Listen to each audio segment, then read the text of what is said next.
Hey, y'all, come look at this. All right, Darlene, what you got? Thank you.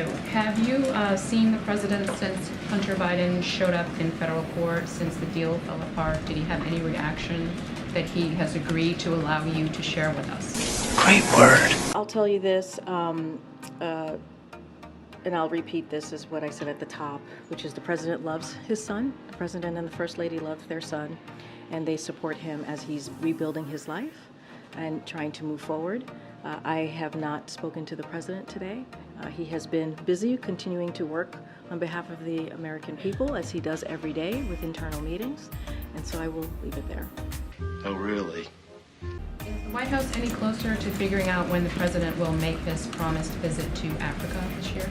I don't have a visit to preview at this time, but as you know, the president met with African leaders at the end of last year. It was incredibly productive, and he promised to visit the continent of Africa this year. Just don't have anything to lay out. As you know, the First Lady has traveled to the continent, so has the Vice President, and so we have kept our commitment in continuing to grow and develop that relationship with countries in Africa. Seriously? Question. Sure. I wanted to follow up on your comments yesterday about Commander. You shared a statement that said the Bidens have been working with Secret Service and the resident staff on unleashing protocols. You talked about how the Secret Service has treated these fighting incidents as workplace incidents. The statement went on to say that the President and First Lady are grateful to the Secret Service and the staff for keeping the families safe. But what we didn't hear yesterday was any statement of contrition or an apology, or that they're mortified or regret that Commander has been behaving like this. So look, would you like to update the statement? Look, the statement came from my colleague that I was reiterating over at the First Lady's office. I would certainly refer you to the statement again. Look, the President and the First Lady continues to be incredibly grateful to the Secret Service and the executive resident staff. That continues to be the case. We are working through this to make the situation even better. I don't have anything else to add. As I mentioned yesterday at the top, being here on this complex, this White House complex, is incredibly unique and can be stressful situations for family pets, and we're certainly working through this particular situation with the Secret Service to make this better. Do you speak any English? Hi, Karine. Earlier this week, you said the president was never in business with his son, but can you say specifically that the president did not have discussions of any kind with Hunter about his business dealings? Really? I appreciate the question. I've been asked this question multiple times in different variations in different ways. As you mentioned, I was asked this question multiple times on Monday. Nothing has changed. I don't have anything to add to what I stated on Monday. Can you give us a preview of the president's briefing on heat? I gave you a little bit of preview. He's going to be announcing some actions tomorrow. The extreme weather, as you all know, has been a difficult time for families and Americans across the country, especially out west. And so you're going to hear from the president about this. Let's not forget climate change. Climate change is real. That's why the president has taken some historic actions to deal with this issue, to deal with climate change, a crisis that he called when he first walked into this administration. And let's not forget, the Inflation Reduction Act is one of those laws that is giving or going to give the most resources to deal with climate change. The president is very proud of that, and you'll hear directly from him on this issue tomorrow. Look. Thanks, Karine. Have the president and his attorneys been in touch with Hunter's legal team today, and have they been keeping tabs on the proceedings?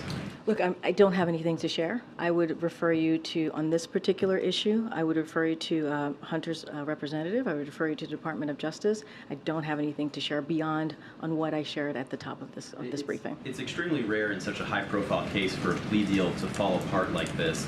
Does the president believe that the federal prosecutors in this case, have acted appropriately and competently? As you know, Jeremy, this was an independent investigation that was overseen by the Department of Justice. As we've been very clear, they are independent. We give them the space to do their work. We believe in the rule of law. I just don't have anything else to share on this. I would refer you to the Department of Justice. Again, this was done independently, and I would also refer you to Hunter's representatives.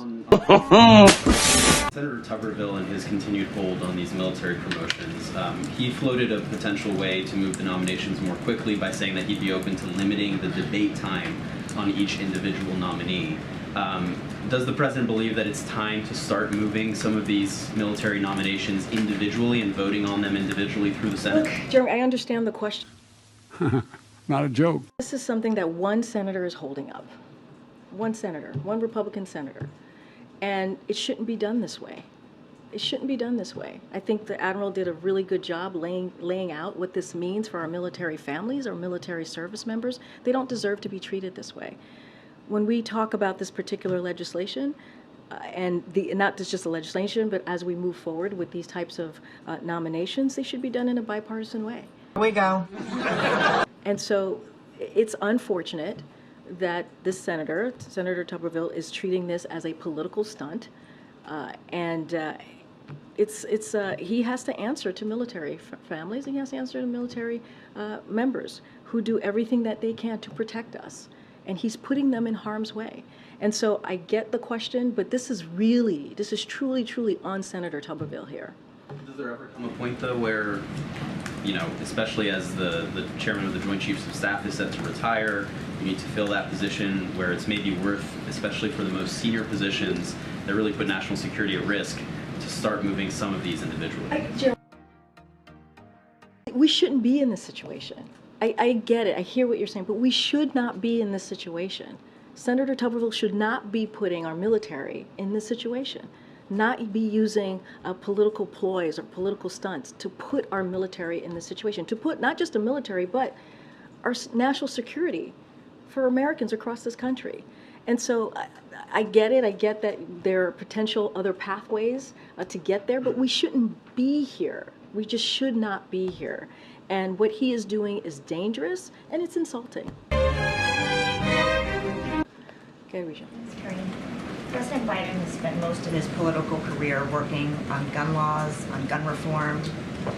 Does he believe that someone who is charged with possessing a firearm illegally should be prosecuted to the fullest extent of the law? So here, I'm going to be, I think I know where this question is going, and I'm just going to continue to say, as it relates to the case that we're seeing in Delaware, I'm just going to not speak to that. It is an independent matter. This is up for the Department of Justice. Even with the question that you're asking me, it's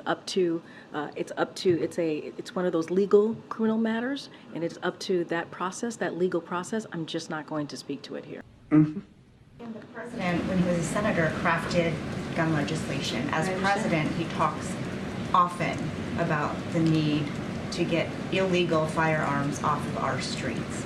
So when someone possesses one illegally, what does the president believe should happen to them? Hey, that's pretty good. The president has been very clear. You just laid out where his position has been, what his policies have been, what he was able to pass into law. I'm going to be very mindful here. I'm going to be very careful because I see where this question is going, and I'm just going to refer you, as this has been an independent investigation. It's overseen by the Department of Justice. I'm going to let them speak to this as they are moving forward. A few moments later.